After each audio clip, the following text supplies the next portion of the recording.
And secondly, we need to shift our budgets from recurrent to capital. And also, How do you plan to do that? Plan to do that. The budget is either recurrent or capital. Those are salaries. Yes. Are you sacking people? No. We can't. I mean, the first protocol is that when you increase economic activity in the state, you revitalize the economy.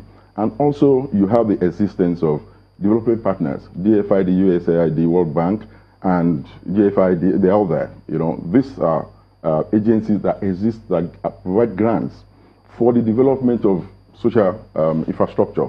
You have equally a PPP model that you can imbibe by making the condition attractive to private investors. So you no longer have a government public funding used for infrastructure development alone. You can use the PPP model, which is a private-public partnership model. This is what we're talking about. And also... So is that going to drastically or dramatically increase capital expenditure over recurrent expenditure? No. If you're talking about dealing with the debt burden, we restructure the terms and conditions first. Secondly, we shift the budget from recurrent to capital. Capital is for production. Recurrent is more for consumption. You can't develop in an economy just consuming. You need to have your economy to be productive, and that's what I'm talking about. And also, the funding for infrastructure development, most times usually from taxpayers' money. You need to have injection from the private sector, and this is what we're talking about. Yes. But the thing about the reality, the stark reality of politics is people sometimes, those who have the best of ideas don't end up winning. Right. And so there are 48 of you going into this one, who knows. But are you really in this to win? Because the many who get into politics, perhaps they've got a second plan, because if there are 48 of you, how do you plan to defeat, number one, the incumbent, who's got the resources? The party, leading party in the state. You have some key parties there. They've got resources, they've got structure. How do you plan to upstage all of them?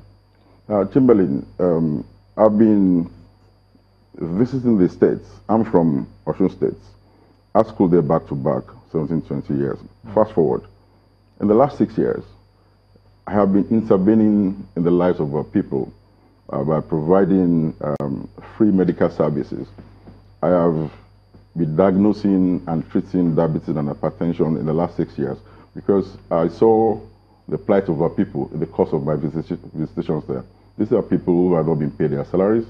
These are people who have not been paid their pensions, their gratuities, and they were falling sick. And the most common ailments we were having was diabetes and hypertension. So in the last 6 years, over 20,556, I've gone through my social intervention in the States via Akintola Foundation.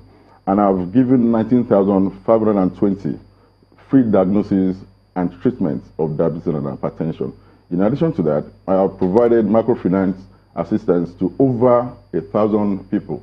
And also, I've delivered free drugs to all the major hospitals in the States, 7,200 antibiotic vials.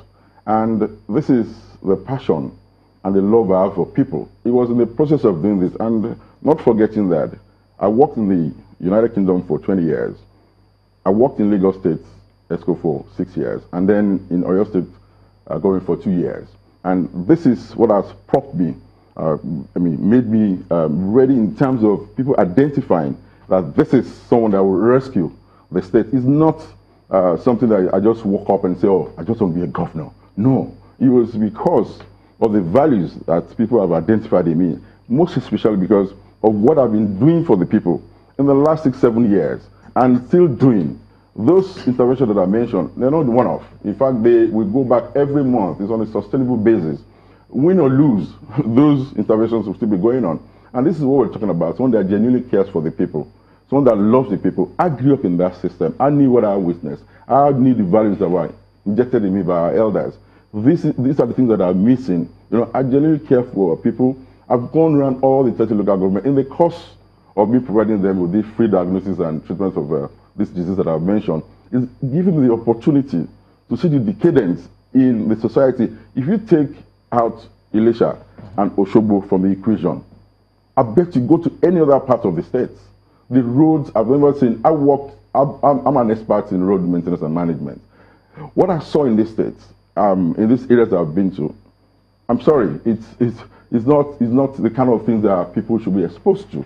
They don't deserve to have those kind of roads. And I cannot understand that we are still where we are based on the amount of money that being injected in the economy. We shouldn't be experiencing that. And these are the kind of things that we should be talking about.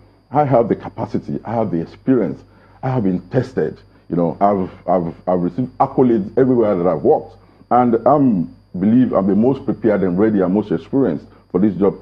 With respect to age as well, I'm very agile and strong. But if you think about it, since you feel that confident about yourself, especially your role in the health sector, trying to improve the health of people there, do you think that you can actually thumb yourself up and say that with your efforts, those 19,000 people that you've helped, they will come out? Do they have their PVCs in the first place? Will they come out to vote for you as governor? Well, Gimba, whilst I was doing the social intervention, the idea of contesting was not there.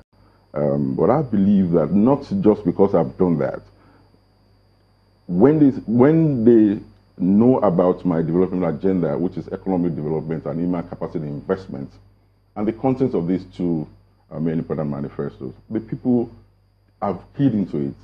I've attended so many stakeholders fora. And the moment I pitch the contents of my manifesto to them, it resonates with the people. And this is what we're talking about. They've found someone that genuinely cares for them, that will provide solutions to their problems, that will lead them to prosperity. And this is what the election is all about. And also because this is a person that has been tested, someone that genuinely cares for them. And that's what the issue is. And that's what makes me stand clear from the others.